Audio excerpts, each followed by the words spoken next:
Welcome to Colorado in 1913.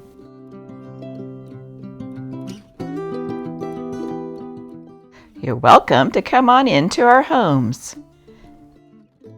We do a lot of things in our family that you probably do with your family today. First, we take care of our children.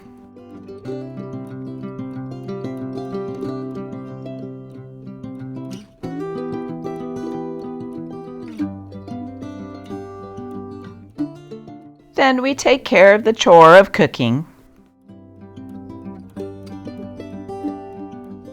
We eat, drink,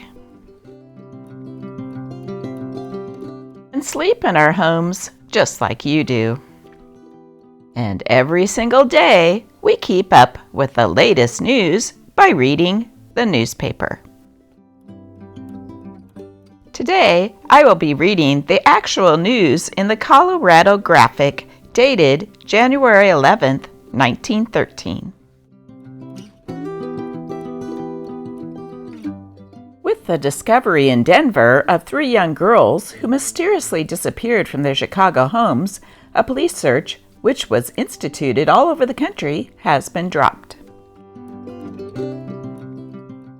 A long-distance message that Miss Beatrice Sanger, telephone operator, was taking for her brother-in-law here proved to be a report of the suicide of her father, Antonio Sanger, at Silverton.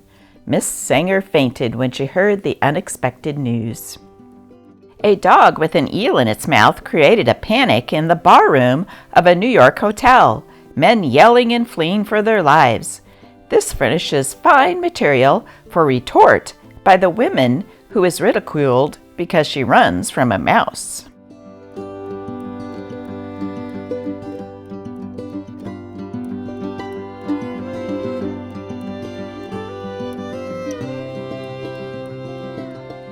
If it is to become the fixed custom for the women to burn their hats when they gain the suffrage, a question arises which may affect masculine votes.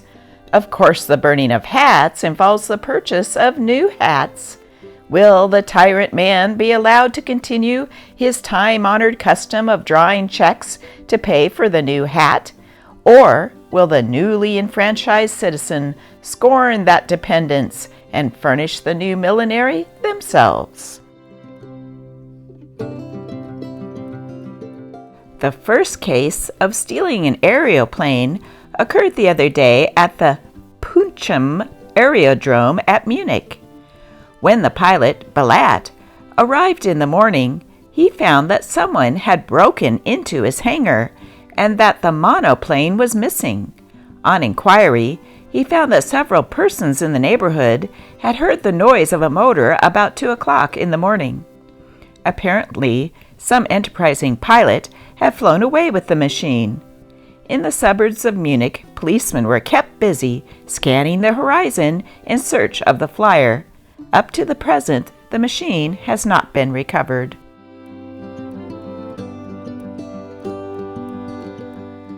Little Ethel had been brought up with a firm hand and was always taught to report misdeeds promptly. One afternoon, she came sobbing penitently to her mother. "Mother, I broke a brick in the fireplace." "Well, it might have been worse. But how on earth did you do it, Ethel?" "I pounded it with your watch."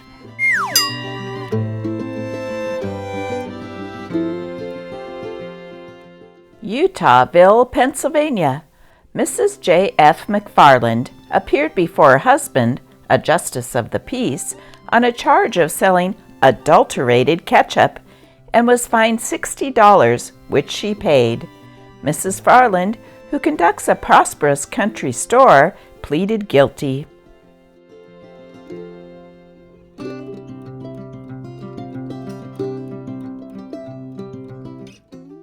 Seti the First has come to life. Seti I, son of Ramesses I of Egypt, father of Ramses the Great, and founder of the 19th dynasty, has come to life again and is living in a dilapidated old houseboat on the Thames near Staines, England. Seti I, in his reincarnated state, calls himself plain Frederick Thurston. For 10 years he has lived alone on the Thames houseboat, and all the while he had looked forward to the time when he can return to Egypt.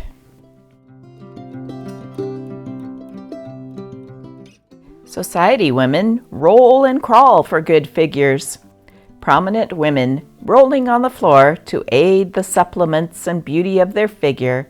Prominent government officials seeking to reduce their weight by the same means can be seen daily in many of the best homes of the national capital. Dr. William C. Woodward is opposed to the rolling method of developing the grace of the figure. He favors crawling on hands and knees. This method may not reduce the weight as well as rolling on the floor, but it tends to strengthen the muscles of the back and to add grace to the lines of the waist.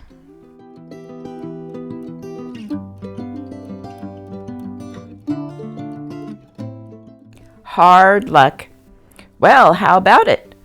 Her father and mother both object to me. Hard luck. Hard luck for fair. It's the first thing they've agreed on in years.